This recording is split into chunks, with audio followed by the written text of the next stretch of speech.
നമസ്കാരം, സ്ട്രൈക്ക് ടോക്കറിലേക്ക് സ്വാഗതം. നിലമ്പൂർ ഉപതെരഞ്ഞെടുപ്പ് പ്രചാരണം അവസാന ലാപ്പിലേക്ക് കടക്കുമ്പോൾ ഭൂരിപക്ഷ വോട്ടിൽ പ്രത്യേക കണ്ണും വെച്ച് CPM അഭിമാന പോരാട്ടമായ സിറ്റിംഗ് സീറ്റിൽ മുന്നണി വിജയ പ്രതീക്ഷയിലാണെങ്കിലും പാർട്ടിക്ക് പൂർണ്ണ ആത്മവിശ്വാസമില്ല.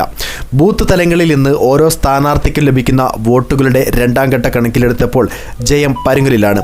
ഇതോടെയാണ് ഭൂരിപക്ഷത്തിൽ നിന്നുള്ള വോട്ട് ഷെയർ കൂടിയാൽ മാത്രമേ ആശ്വാസ വിജയം നേടാനാവൂ എന്ന കണക്കുകൂട്ടലിലേക്ക് നേതൃത്വം എത്തിയത്.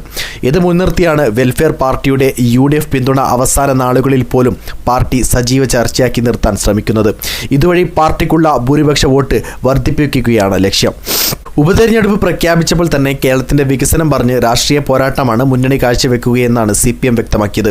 ഇതിനെ സാധൂകരിച്ചാണ് പരിഗണിച്ച സ്വതന്ത്രരെല്ലാം ഒഴിവാക്കി സംസ്ഥാന സെക്രട്ടേറിയറ്റ് അംഗം M സ്വരാജിനെ പാർട്ടി ചിഹ്നത്തിൽ രംഗത്തിറക്കിയത്.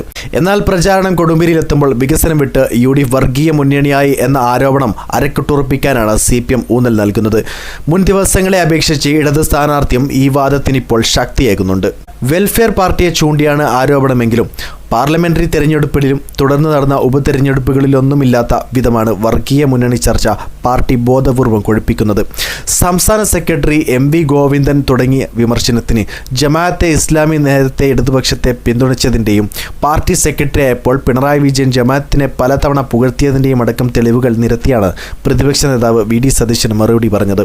CPM ഒരുക്കുന്ന കെണിയിൽ വീഴാതിരിക്കാൻ 2 നാൾ കൊണ്ട് ഈ വിഷയം UDF വിട്ടെങ്കിലും ഇക്കാര്യത്തിൽ മുസ്ലിം ലീഗിൻ്റെ നിലപാടെന്തെന്ന് ചോദിച്ച് മുഖ്യമന്ത്രിയും കോൺഗ്രസ് ദേശീയ നേതൃത്വത്തിൻ്റെ അഭിപ്രായം പ്രിയങ്ക ഗാന്ധി പറയട്ടെ എന്ന് പറഞ്ഞ് പാർട്ടി സെക്രട്ടറിയും പറഞ്ഞ കാര്യങ്ങൾ ആവർത്തിക്കുന്നതാണ് കാഴ്ച.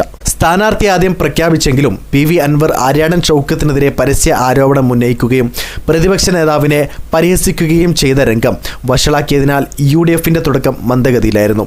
എന്നാൽ സ്ഥാനാർത്ഥിയെ പ്രഖ്യാപിച്ചതിന് പിന്നാലെ കളം നിറഞ്ഞ LDFന് ആ മുന്നേറ്റം പൂർണ്ണമായും നിലനിർത്താനായിട്ടില്ല.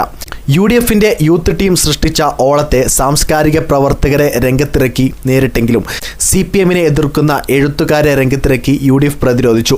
UDF വലിയ ആയുധമായി കരുതുന്ന ഞായറാഴ്ച നടന്ന പ്രിയങ്കയുടെ റോഡ് ഷോ CPM ആശങ്കയോടെയാണ് കാണുന്നത്. നിലമ്പൂരിൽ ആര് ജയിക്കുമെന്നാണ് നിങ്ങൾ പറയുന്നത്? നിങ്ങളുടെ അഭിപ്രായം രേഖപ്പെടുത്തുക. വീഡിയോസ് ഇഷ്ടമായ ലൈക്ക് ചെയ്യുക. കൂടുതൽ വീഡിയോസുകൾക്കായി ഈ ചാനൽ തന്നെ സബ്സ്ക്രൈബ് ചെയ്യുക. This is strike talker signing off.